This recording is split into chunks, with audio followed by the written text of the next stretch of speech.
Morning viewers. Today's topic is analysis of a 3-hinge circular arch. First, we will see the geometry for a 3-hinge circular arch. A 3-hinge circular arch is a part of a circle, okay, of a span L. Let it be of span L and a rise of H. If A, B, C, and D are a point of interest, and as if A and B are our support, then with radius r, we have to come up with certain equations. That is, the equations which we are derived and which we are derived from geometry. So from geometry, it is known that L square upon 4 is equal to h upon h into 2r minus h. This is very important equation. Next, x, that is, this span is equal to L by 2 minus r sin theta. Vertical component y is equal to h minus r into 1 minus cos theta, and theta is equal to sine inverse of x by r. Using these parameters, we have to analyze a 3-hinge circular arch.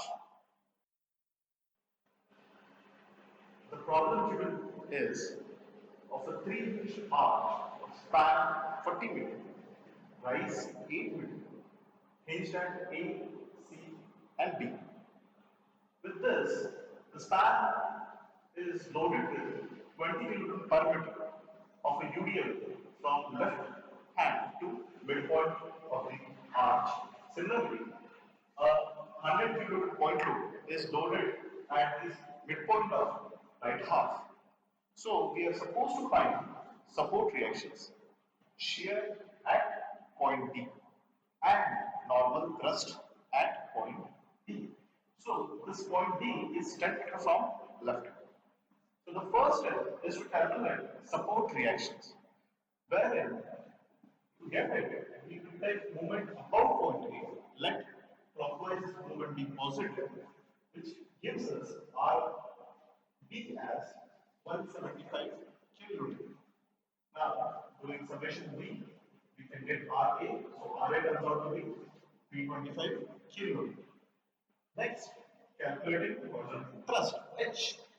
Now, for which we take moment above point C and we observe only the right half of the arch because this is less complicated. Okay. We can also compute H using the left half, but it contains UV, so which makes it a little complicated. So we just use the right half, which is less complicated. So which gives AH plus 100 into 10 is equal to RB into 20, using clockwise as positive as well. Next, so which gives us H as 3.2.5 kilonewton.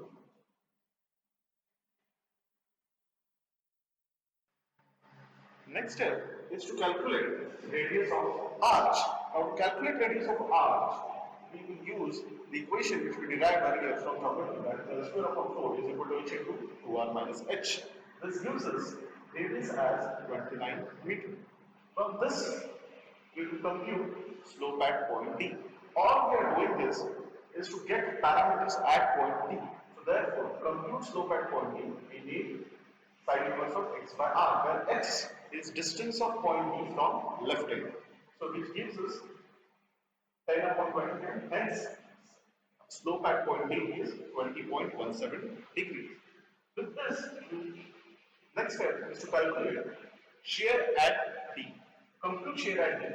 We'll observe section from D towards left hand. So which gives RA minus 20 into 10, where 20 is UDL intensity, 10 is distance.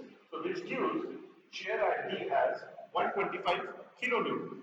Next step is to calculate normal thrust at D. To gain normal thrust at D, we'll be using equation that is normal thrust at D is equal to shear at D into sine of slope at D plus horizontal thrust into cos of slope at D.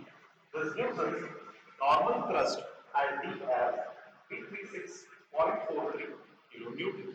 This is how we analyze a 3-hinge circular arch.